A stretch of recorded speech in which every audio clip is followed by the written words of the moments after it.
Hello, I'm Dr. Eve. Welcome to the Sexual Health Centre. As you can see, I'm an aging woman, proudly so. And I'm wanting to age in a way that is going to make me live healthily, not live longer, but live healthily longer. One of the influences that are going to determine whether I live in a healthy way is my lifestyle. And therefore I practice a healthy lifestyle in terms of exercise and nutrition and considering hormones. And I know that hormones are a really contentious issue, contentious discussion point for women specifically because of the big WHI scandal that happened in 2002 and women were then taken off their hormones. There's still too much ignorance that exists around hormones, which is why I talk about it a whole lot. And recently I went for my annual gynecological checkup, which obviously every woman has to do standardly, even if you are aging, menopausal, or have never born a child. And discussed with my gynecologist looking at replenishing which hormones need replenishing. For you to do that, you need to get a baseline of all of your hormones, your estrogen, progesterone, your testosterone. And I've added in another one, which I really want you to think about as well, namely vitamin D. There is really good, robust research to show that as we age, we need to replenish our vitamin D for very good reasons. Even though we live in sunny South Africa, we're not getting enough vitamin D.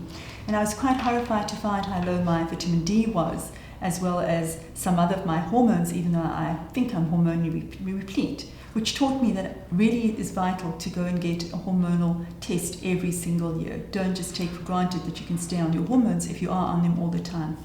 Remember that if you're not being on hormones, if you think you don't want to be on hormones, if you made the choice not to be on hormones for your own good reasons, whether it's because you're afraid or because you're ignorant or haven't really understood the risks to benefits very well, you are still being, for women, without estrogen, for men without testosterone, and therefore your body is going to be able to show that you don't have that estrogen or you don't have that testosterone in women, and in men you don't have that testosterone either.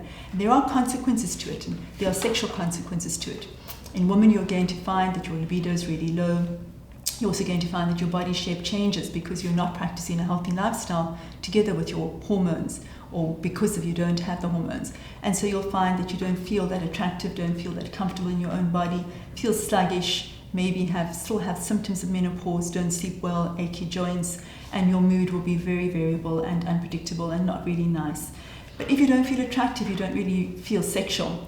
In terms of your vagina, oh wow, so much difference happens there without any kind of estrogen.